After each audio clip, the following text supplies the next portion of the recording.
You are listening to the Foreign Policy Focus podcast. We cannot wait for the final proof. The smoking gun. It could come in the form of a mushroom cloud. Haven't you driven enough people from their homes already? Bulldoze their villages, seize their property and their laws. They had no part in making it. Now working in Libya with friends and allies, we've demonstrated what collective action can achieve in the 21st century. Now the host of the show, Kyle Inslee. Welcome to episode 420 of the Foreign Policy Focus podcast. Joining me on today's show is the host of the Around the Empire podcast, Joanne Leon. Joanne, of course, has been the guest on the show several times. Pretty much, I think of anybody I know, she has just understands more, knows more details and facts about the whole Russiagate thing. As she was telling me just before we start recording here, that she's obsessed with knowing it all, and gets just about as close as I think anybody can, especially not with a top secret classification. So, Joanne, I got you on the show today because I wanted to talk about some of this House testimony going on. As I've told my listeners in the past, I had kind of held back on this. I didn't think it was all that important to foreign policy. If Trump did some thing wrong with the Ukrainian president, try to bribe him a little bit, that's a little bit interesting when it comes to foreign policy, but it wasn't, I don't know, necessarily the biggest highlight. And, I thought politically may have been a mistake by the Democrats, and just, wasn't going to focus on a whole lot. But then this testimony comes out and they're talking about Trump's Ukraine policy. So now I'm really interested into it and I want to get into it, and couldn't think of a better person to have on the show. So Joanne, welcome back. Glad to have you back on. Hi, Kyle. Thanks so much. I appreciate it. Always fun to be on the show. All right. So we have these two fellas testify here, Kent and Taylor. And I guess they're kind of lifelong bureaucrat types at the State Department.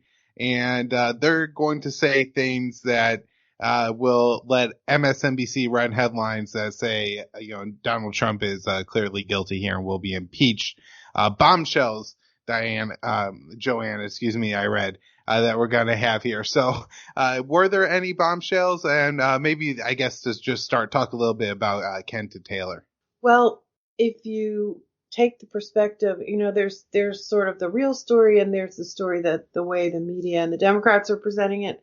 According to the media and the Democrats, there was a bombshell. It was a change in William Taylor, Bill Taylor's. He is the acting U.S. ambassador to Ukraine at the moment, and he took over from Marie Yovanovitch, who testified on Friday. George Kent and William Taylor testified on Wednesday, and Taylor had a change to his testimony. And this was considered to be a bombshell. And immediately after he talked about it, there were news outlets that actually had fully written stories ready for it. So that was curious. Anyway, the bombshell was that William Taylor has a credibility problem in terms of this story. Overall, he's a vaunted Foreign Service diplomat and, unimpeachable, no pun intended. And he wasn't on the call. He didn't hear this call, this Zelensky call. So he has a problem there. But now he's saying that, so he can't really have firsthand information that there's this quid pro quo, that Trump was, now the Democrats framing as bribing, Ukrainian President, Volodymyr Zelensky, to do this investigation, or I'm not going to give you your Javelin missiles. That's basically the framing of it. But Taylor said nothing about this in his behind closed doors testimony. But now he has new information that helps with that credibility problem. And that is that one of his staff members was in a restaurant with another ambassador, Sondland, who's the EU ambassador. And so they were at a table at a restaurant with Sondland, and Sondland was talking to President Trump on a cell phone, not on speaker, just on a cell phone. And because Trump talks so loudly, this Taylor staffer could hear what President Trump was saying. and President Trump was asking Taylor about the investigation, so he's very interested in the investigation. It's still not much of a bombshell there, any kind of proof, but after Sondland finished the phone call, he told the people in the restaurant at the table that President Trump was more interested in this investigation than he was in Ukraine itself. So that's the bombshell, Kyle. Are you jumping out of? Were you startled? Did you jump out of your seat or anything? Yeah, I mean, when I guess I shouldn't be surprised because as, you have covered Russiagate so much, there have been a lot of bombshells, and when you read it, you're like looking for something that you miss, because how could anybody possibly call that a bombshell? Yeah. You just can't imagine. And I think one of the best commentary on this is from John Kiriakou, who throws a lot of skepticism that this even happened, saying that you're telling me that the U.S. ambassador to Europe or NATO was on a call with Donald Trump in a public restaurant and people could hear what the president was saying? Heads should be rolling. And I think they're saying it was his private cell phone too. So that's now a big scandal too, because they're saying that foreign intelligence, every foreign intelligence has scooped up that can eavesdrop on that too. So, yeah. And I think Kiriakou made that point too. It's like, insecure call. Right. And, on this, Joanne, it seems like that this is probably the strongest evidence that the Democrats have now, of the any kind of quid pro quo with, Trump, between Trump and Zelensky. Do I have that right? Yeah. And I guess they changed their story or, added to it because I guess they were dissatisfied with the public reaction. Because, their whole goal right now is to shift public opinion. Sort of, they try to go along the Watergate track where over time the public turned from being against impeachment to being for it. And I've actually heard some friends of theirs who do podcasts, some of their surrogates, if you will, say that this is the whole point of these impeachment hearings is to shift public opinion. So, before all they had were some text messages between Sondland and Taylor about this. They're trying to prove that quid pro quo, that was the word of the phrase of the day. Up until this week, now they're changing the framing because I guess a focus group didn't think that was going to convince the public, and now they're calling it bribery. So, some amalgamation of the two of those things. And up to this point, they didn't feel that the public was convinced enough because all they pretty much had was the transcript of the phone call, which Trump, I guess, unexpectedly released the transcript themselves. And you had Adam Schiff giving his interpretation of what the phone call was. Well, it really kind of wasn't that. It's kind of mild, a lot milder. And they had some text messages between William Taylor and I think it's Gordon Sondland. Yeah, Gordon Sondland, where after he finds out about the phone call, Taylor texts Sondland and says, I think it's totally wrong for President Trump to withhold the military aid until Zelensky agrees to this making an announcement about the investigation. And Sondland replies to him and says, this is not quid pro quo. The president said no quid pro quo. That's all they had before. So you basically had to decide who you believed, Sondland or Taylor. The Democrats and the media tried to boost William Taylor's credibility and undermine Gordon Sondland's credibility. But ironically, now they actually want to use Sondland. They're going to have to build up his credibility again because now Taylor is relying on a phone call between Sondland and the president, although one of his staffers is conveniently there, so I guess they don't really have to rely on Gordon Sondland's word. But yeah, so they're trying to they're trying to prove that one, that it was that he was pressuring Zelensky to, help him take down Joe Biden. They frame it as taking down Joe Biden, but the broader picture was that Trump has now gone on offense after being on defense during the Mueller investigation for 2 years.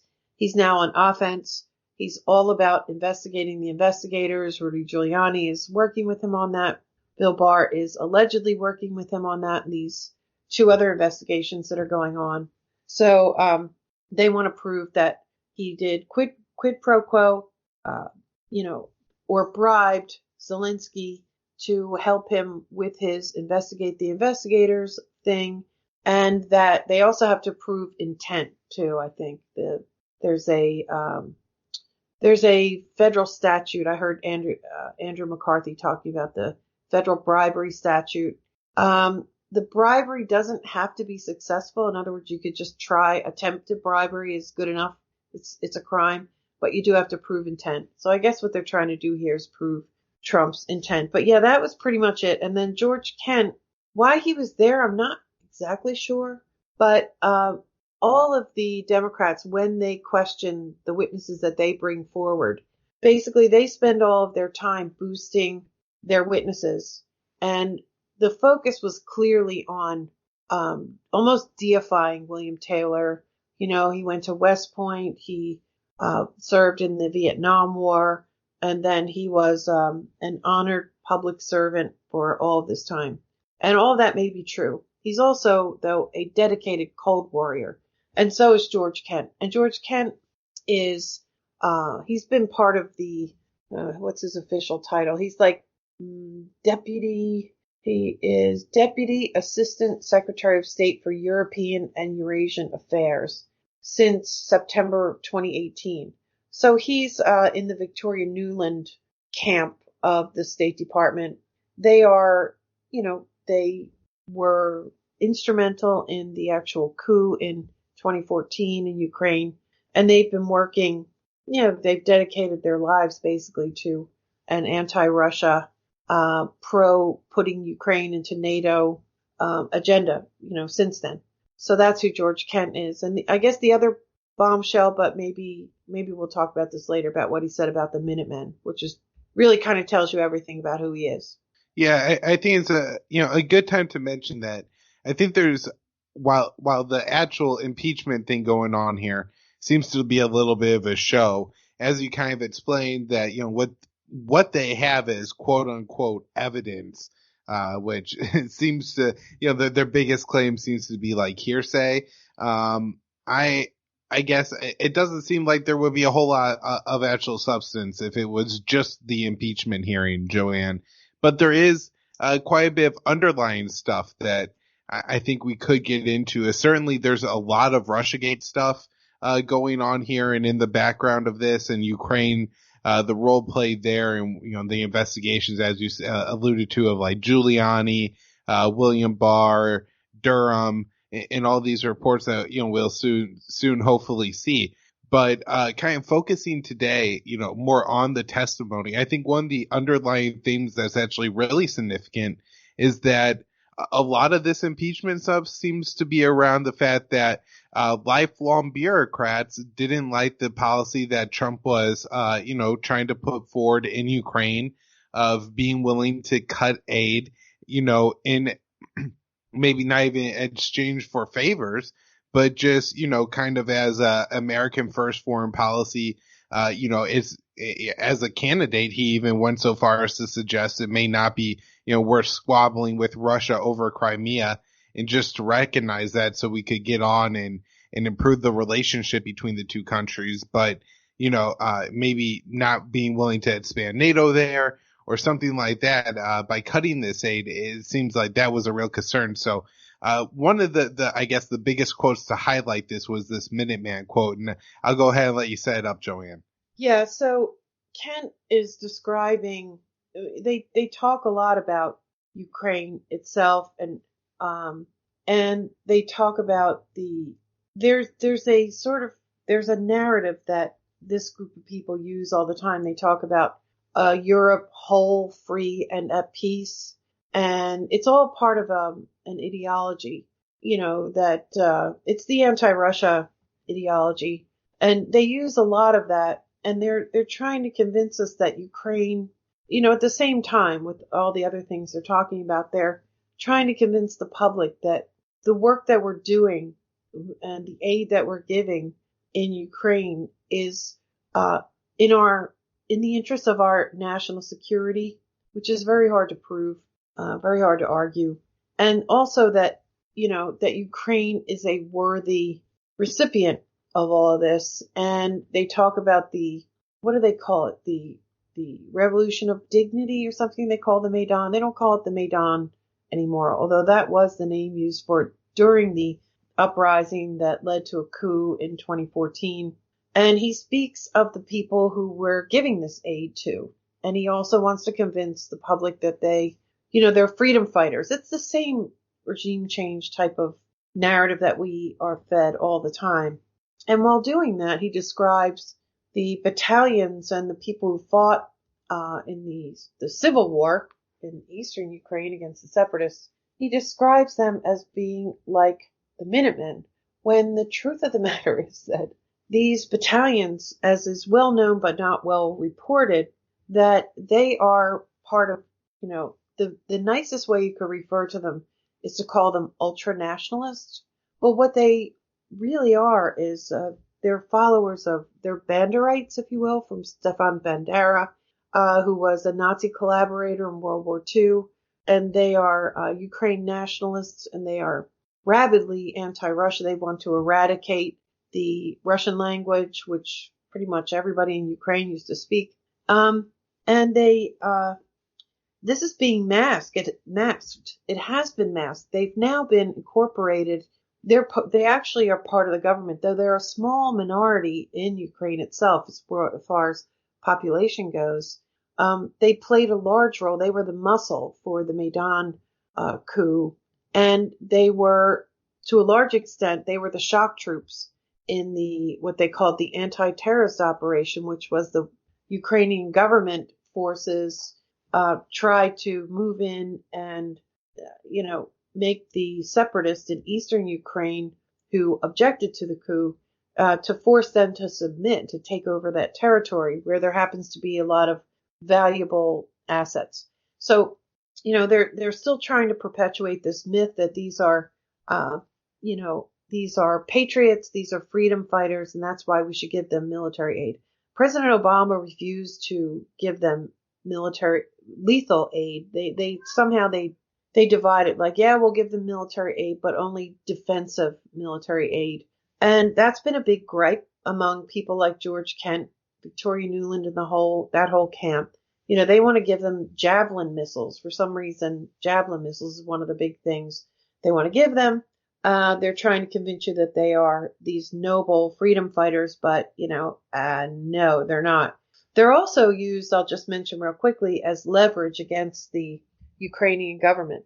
Whenever they try to do any kind of rapprochement with Russia, these neo-Nazi factions, they're now within the National Guard, they rise up and threaten the government. So this has been a pattern. So anyway, George Kent, in perpetuating this myth about the neo-Nazis, he tries to turn them into Minutemen, and why this military aid was so important and why this whole thing is important to our national security for some reason. Right. Well, this is one of the things that I have been highlighting on the show about what, the impeachment, and the main flaw I see with it is that even if Trump did, offer a quid pro quo here, a little bit of me says, so what, compared to all the other things that Donald Trump has done, including giving the arms to the Ukrainian military and giving, the military aid to, I think in a certain dollar amount to the Ukrainian military, because some of these neo-Nazi battalions have been absorbed, I believe, into the Ukrainian National Guard. And while these, weapons are supposedly kept under lock and key, simply put, if they're on the side, the weapons are on the side of, these neo-Nazi factions, well, then they're helping the neo-Nazis. And, it is a real problem. Mats Blumenthal has done a lot of great work on this. He talks about how Andrei Parubi was, I believe, in a leadership position of the Ukrainian parliament prior to Zelensky's election, and the sweeping, his party sweeping in and taking most of the seats in the legislature there. So, Yeah, I mean, I think the real scandal should be, in all of this, the fact that, we're giving and supporting the Ukrainian military with all these very nefarious elements. But at the same time, this is, the supposedly outrageous part of Trump's foreign policy. And it's just amazing to me that you could sit here in Congress and you could have this hearing and now, everybody's, I think, kind of patting, on the right, at least Jim Jordan on the back for his, I don't know. I only watched about a minute of Jim Jordan's thing, but he was like kind of aggressively going after one of these guys. But he isn't saying like, wait, you support giving weapons to the neo-Nazis? What's the matter with you? And, looking at more in that direction. Right. Well, the Republicans some of them, there are some who stand out. Devin Nunes is the guy who he's the ranking member on the Intelligence Committee. And that's the other odd thing here too. These impeachment hearings, this is the purview of the Judiciary Committee, but it has been taken away from the Judiciary Committee temporarily, and they're all being conducted with the Intelligence Committee, which is very odd to begin with. Anyway, Nunes is the guy who has, from day one, been battling Russiagate, if you will, and trying to expose what's really happening. So you have him and you have Jim Jordan, who was actually put onto the Intelligence Committee just for these hearings. And there's a new star on the Republican side. Her name is, I hope I get this right, Elise Stefanik. I was not familiar with her until these.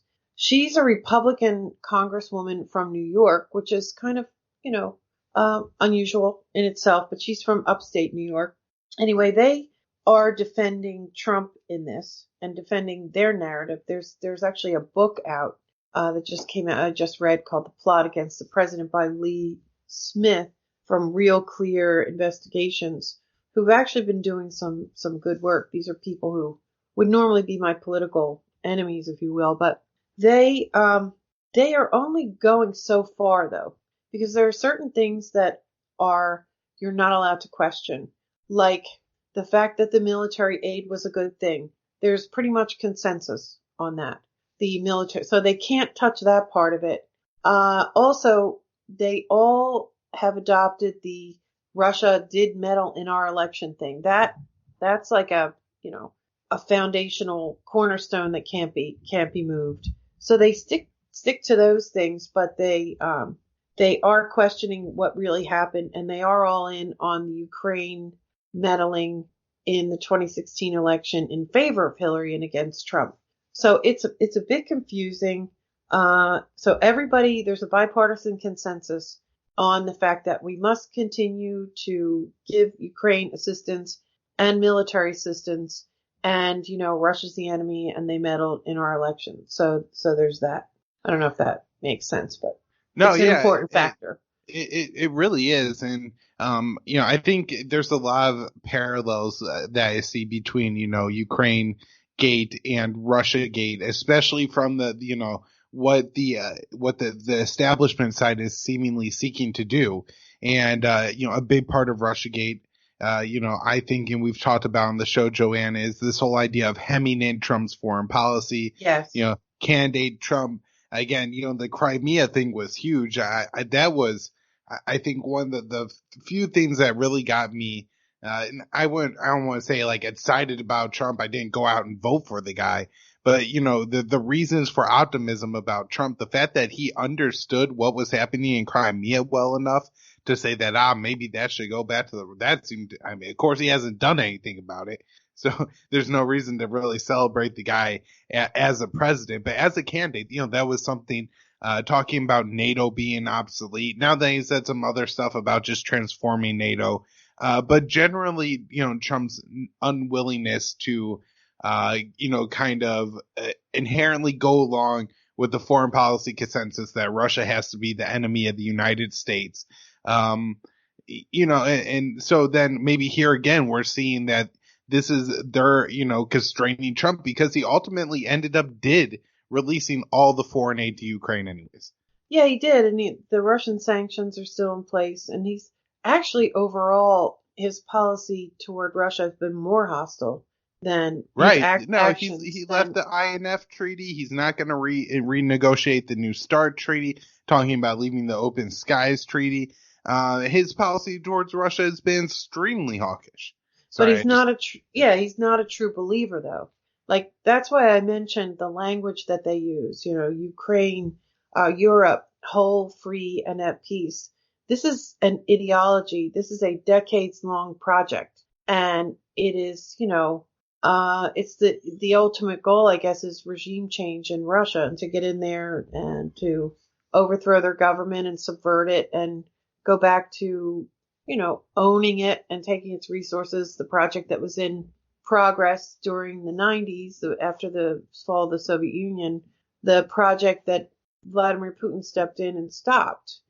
And he's not a true believer of this, right? And they know he's not a true believer. Even though he's doing all of these things, he's only doing them because of the enormous pressure and undermining that's happened to the guy to keep him on the track that they have decided should be our policy.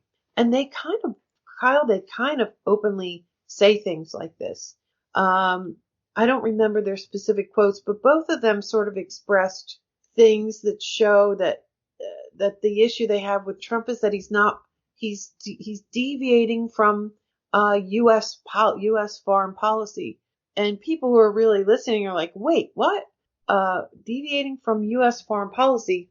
The executive sets the U.S. foreign policy, but they really show their Borg personality. They expose their Borgness during this all the time.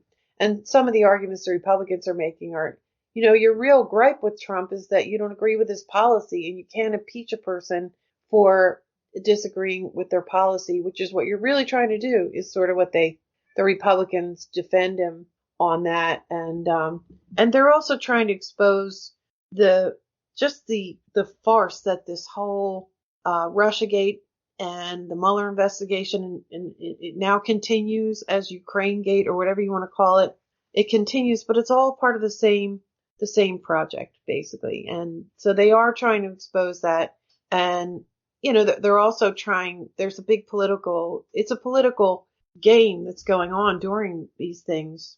The Republicans are fairly well organized in it, and they're trying to expose the way the Democrats are sort of dishonestly going about this impeachment progress. It's still really not official. They did have a vote to do an inquiry, but there are no articles.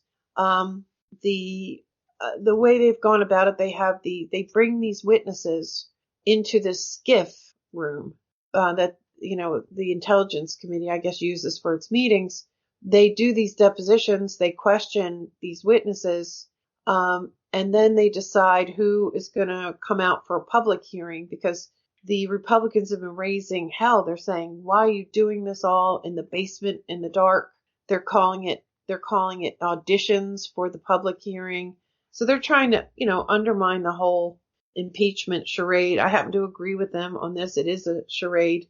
So there's a lot of that going on in the hearings too.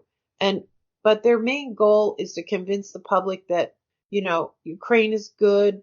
The people that we are giving this military aid in are noble freedom fighters. And, Trump is trying to, they have the impeachment line where, quid pro quo, he's bribing Zelensky, and the credibility. There's a huge effort to boost the credibility of their witnesses. Everything hinges on the public believing these particular witnesses, and these particular witnesses have shown through their career history, but also through their language, that they are the NATO expansion true believers, the Europe whole, free, and at peace, rhetoric. So that's kind of what's the undercurrent of it.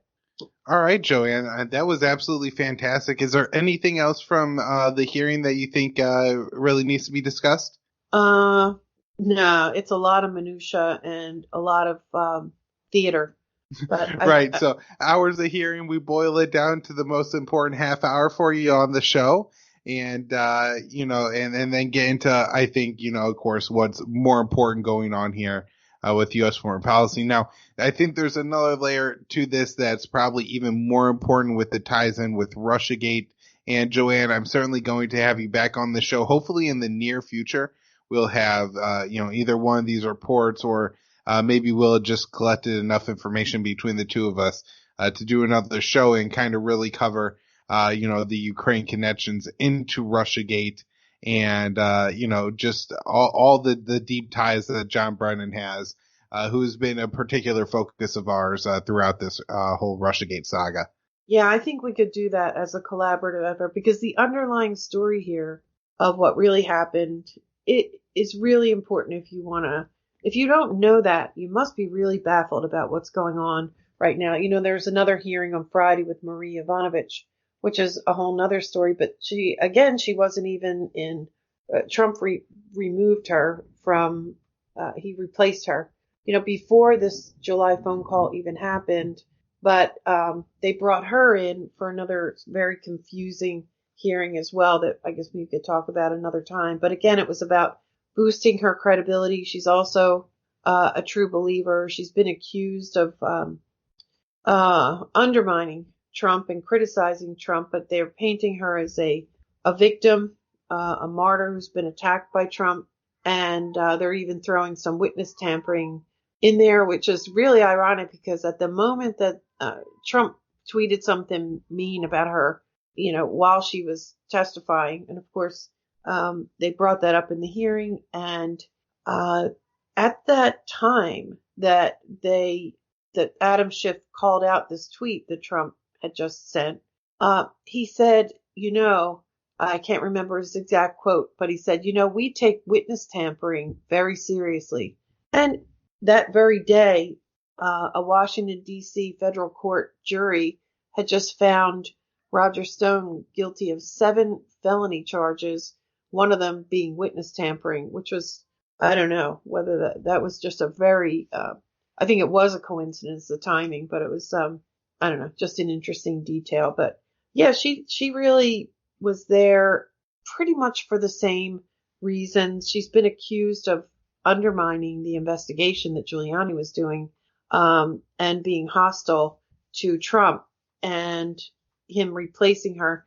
Anyway, it's too much to go into, but, again, she was boosted up as really some kind of a vaunted creature, honorable, wronged. She had to endure all kinds of suffering, a victim of his intimidation, and, fired, without real, justification and things like that. So her credibility is, I don't know what role she's going to play down the road or if this is just a fence, but that was pretty crazy too. And everybody was kind of left shaking their heads like, what was that whole thing even for? All right, everybody. Thanks so much to Joanne for coming back on the show. Make sure you check out her work, aroundtheempire.com, Around the Empire. I know you've been trying to build up the YouTube channel. I think you got a couple thousand subscribers there now, so congratulations on that. Yeah. If you're not already a subscriber on the YouTube channel, do that. And you'll hear me quite often on our feed as well. So we get a lot of crossover podcasts going on between the two of us, and again, more in the future about Russiagate, Brennan, and I'm sure a whole host of other foreign policy topics. Okay, thanks so much, Kyle. Looking forward to it. Talk to you soon.